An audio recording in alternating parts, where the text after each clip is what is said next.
सभी का स्वागत है आज के इस सेशन में जो आपका होने वाला है करंट अफेयर्स का, जिसमें हम देखेंगे 22 दिसंबर 2025 के जो भी करंट अफेयर के इम्पोर्टेंट क्वेश्चन हैं उनके बारे में डिस्कस करेंगे और उनसे रिलेटेड और जो स्टैटिक जीके के क्वेश्चन बन सकते हैं उन्हें भी डिस्कस करेंगे। तो ज़्यादा देर न करते हुए चलते हैं अपने क्वेश्चनों की तरफ और क्वेश्चन देखते हैं। प्रश्न नंबर 1 कह रहा कि हाल ही में संयुक्त राज्य अमेरिका और जॉर्डन ने सीरिया में आईएसआई के ठिकानों के विरुद्ध कौन सा सैन्य अभ्यास चलाया है? Operation Christmas drop, operation hawk eye, या ऑपरेशन सागर बंधु, या फिर ऑपरेशन ब्रह्मा। तो कौन सा ऑपरेशन चलाया है? तो आपका सही आंसर हो जाएगा ऑप्शन बी, यानी ऑप्शन बी ऑपरेशन हॉक आई चलाया है। कौन सा चलाया है? ऑपरेशन हॉक आई, यानी ऑप्शन बी सही हो जाएगा। तो आगे चलते हैं और इसकी व्याख्या देख लेते हैं। यूएसए और जॉर्डन ने मिलकर सीरिया में आतंकवादी संगठन आईएसआई के ठिकानों को नष्ट करने के लिए ऑपरेशन हॉक आई शुरू किया है। जब ये ऑपरेशन हॉक आई जॉर्डन और सीरिया के बीच में चलाया गया है तो इसकी राजधानी भी इम्पोर्टेंट हो जाती है। तो सीरिया की राजधानी दमिश्क हो जाएगी और जॉर्डन की राजधानी अम्मान है। आगे चलते हैं। प्रश्न नंबर 2 प्रधानमंत्री नरेंद्र मोदी ने हाल ही में 10,601 करोड़ रुपए की लागत वाले फर्टिलाइज़र यानी उर्वरक प्लांट की आधारशिला कहाँ रखी है? ऑप्शन ए है मेघालय, ऑप्शन बी त्रिपुरा, सी असम और डी मणिपुर में। तो कहाँ आधारशिला रखी है? तो आपका राइट आंसर हो जाएगा ऑप्शन सी, यानी असम में रखी है। कहाँ रखी है? असम में।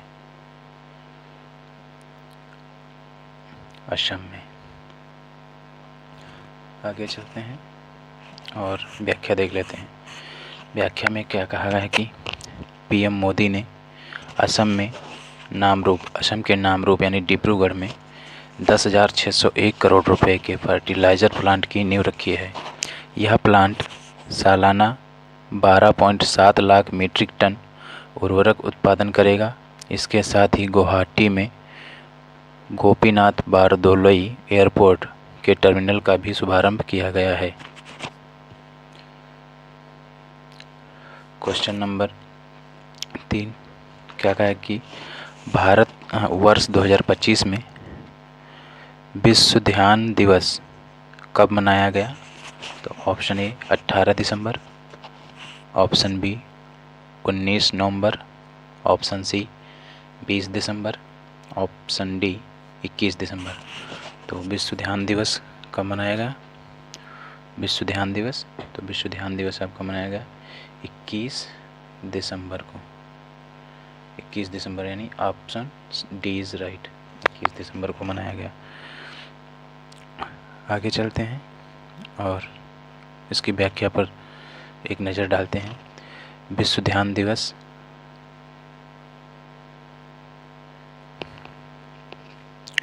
विश्व ध्यान दिवस 21 दिसंबर को मनाया गया। उल्लेखनीय यह है कि 22 दिसंबर को उत्तरी गोलार्ध में सबसे बड़ी रात होती है। 22 दिसंबर को उत्तरी गोलार्ध में सबसे बड़ी रात होती है। अन्य महत्वपूर्ण दिवसों में 20 दिसंबर को सशस्त्र सीमा बल यानी BSSB दिवस मनाया जाता है और 21 दिसंबर को विश्व बास्केटबॉल दिवस भी मनाया जाता है। यानी कहने का मतलब 22 दिसंबर को जो है उत्तरी गोलार्ध में सबसे बड़ी रात होती है और 20 दिसंबर को जो है वो सशस्त्र सीमा बल यानी SSB दिवस मनाया जाता है तथा 21 दिसंबर को जो है वो विश्व ध्यान दिवस के साथ में बास्केटबॉल दिवस भी मनाया जाता है।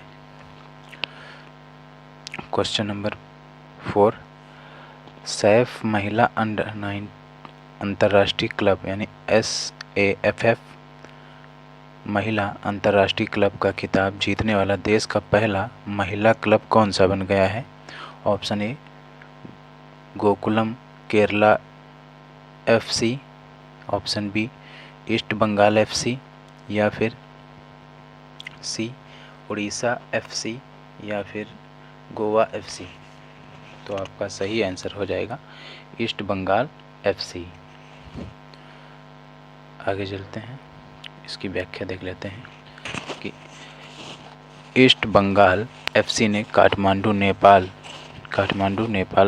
के दशरथ स्टेडियम में आयोजित फाइनल में नेपाल की टीम को 3-0 से हराकर सैफ महिला अंतर्राष्ट्रीय क्लब का खिताब अपने नाम किया है। यह उपलब्धि हासिल करने वाला यह भारत का पहला महिला क्लब बन गया है।